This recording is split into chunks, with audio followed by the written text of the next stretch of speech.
Salut tout le monde et bienvenue sur Français avec moi FAM. Salut Marie, ça va bien aujourd'hui? Super, merci. Prêt pour notre conversation hebdomadaire? Absolument. Toujours un plaisir de papoter avec nos auditeurs. C'est ça l'idée, non? FAM, c'est votre espace pour entendre le français tel qu'il est, sans artifice. On discute de tout, de ce qui nous passionne, de ce qui nous intrigue. L'objectif, du coup, c'est de vous plonger dans le bain, de vous faire progresser naturellement. Exactement. Pas de cours ici, juste des échanges authentiques comme entre amis. On espère que ça vous aide à capter les nuances, les expressions du quotidien. C'est le vrai français. Et aujourd'hui, on a un sujet qui va nous amuser, les clichés universels des Français. Ouais, ces idées préconçues qu'on a sur nous, les Français, à travers le monde. Ah, excellent. La baguette, le béret, le râleur, il y a de quoi dire. On va démêler le vrai du faux, avec une touche d'humour bien sûr. C'est ça. Et pour vous aider à suivre, on a un super PDF complémentaire. Vous y trouverez la transcription complète en français et en anglais, une liste de vocabulaire et des exercices. Le lien est dans la description. Et n'oubliez pas, si vous voulez une aide visuelle, vous pouvez activer les sous-titres en français, anglais ou même en allemand. C'est une super option pour ne rien manquer. Donc installez-vous et plongeons dans les clichés français. C'est parti. Alors Nicolas, on attaque le vif du sujet. Les clichés universels des Français. Lequel te vient à l'esprit en premier, comme ça, sans réfléchir? Sans hésiter, la baguette sous le bras. Tu sais, cette image d'Épinal du Parisien qui se balade le matin, une baguette à moitié mangée qui dépasse de son sac en toile, on la voit partout dans les films, les séries, les publicités. C'est presque un symbole national, n'est-ce pas? Et du coup, c'est vrai qu'on achète de la baguette. Mais on n'a pas tous une boulangerie au coin de la rue qui fait du pain chaud à toute heure, et on se promène pas tous avec une baguette comme ça en permanence. Mais oui, la boulangerie, c'est sacré en France. C'est le rendez-vous du matin, l'odeur du pain chaud. Ça, c'est une réalité, même si la mise en scène est un peu exagérée. La baguette, c'est vraiment notre pain quotidien, un pilier de nos repas, qu'on mange avec tout, du fromage à la confiture. Ouais, j'avoue. J'ai des amis étrangers qui sont venus à Paris et la première chose qu'ils ont cherché, c'était le type avec la baguette. Et le pire, c'est qu'ils en ont trouvé, forcément.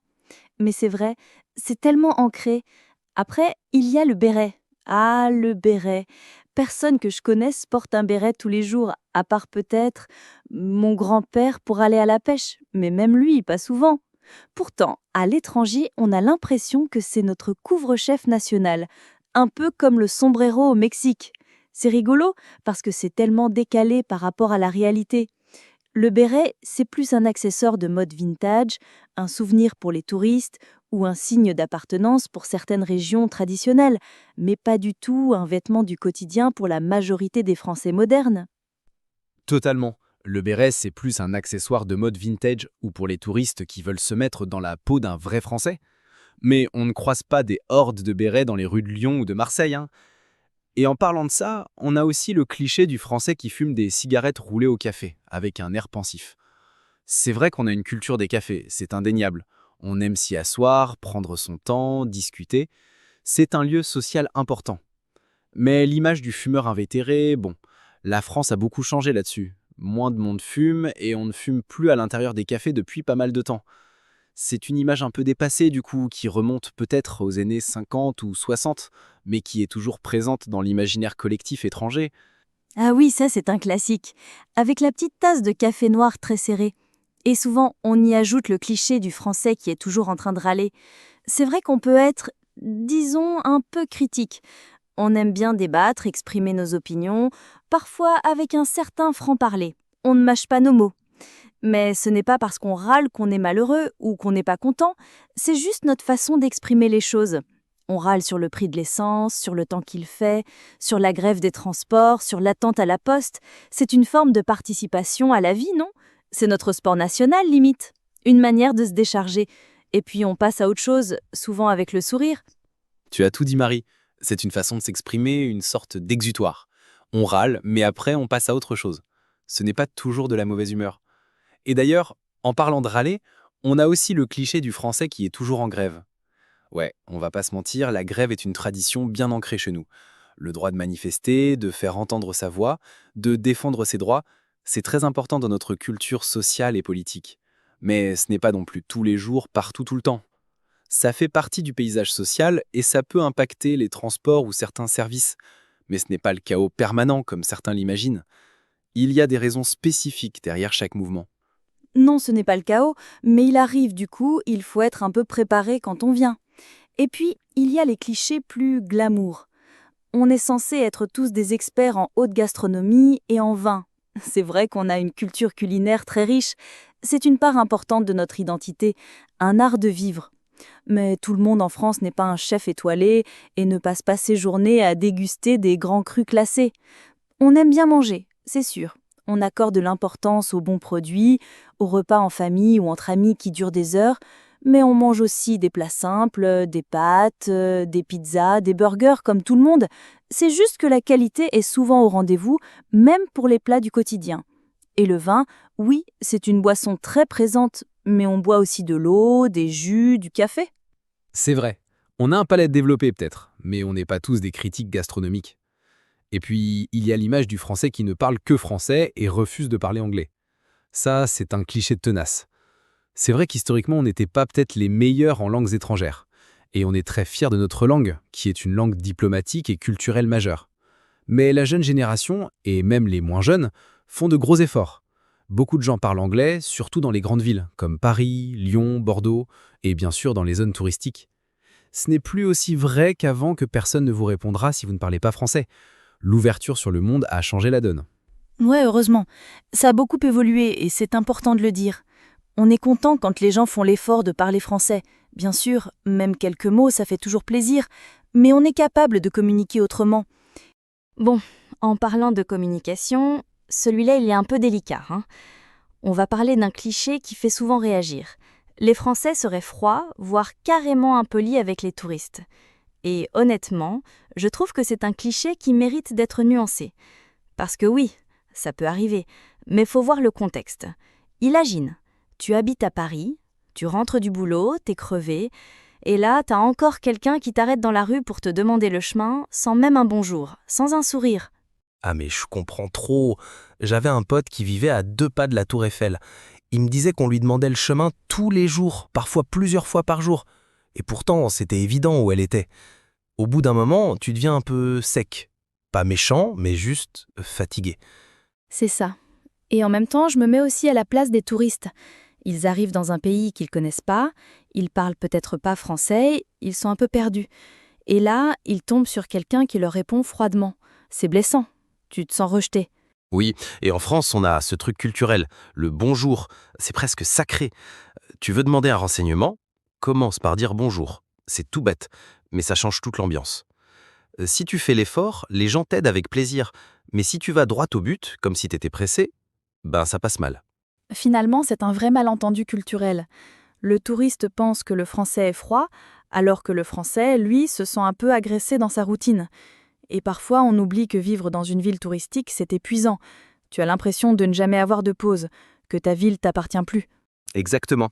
Et puis tu sais, au fond, je pense que la majorité des Français ne sont pas hostiles. Mais ils ont besoin qu'on les aborde avec un minimum de respect, de chaleur. Un bonjour, un petit sourire, et c'est souvent suffisant pour ouvrir toutes les portes. Et si on arrêtait de généraliser? Il y a des Parisiens adorables, des touristes maladroits, et l'inverse aussi. Ce serait tellement plus simple si on se voyait comme des humains, pas comme des stéréotypes. Tellement vrai. Et puis bon, entre nous, un bonjour bien senti peut sauver des vacances et peut-être même changer l'image d'un peuple tout entier. Et pour finir sur les clichés, on a celui de l'élégance à la française, surtout pour les femmes. La parisienne chic sans effort.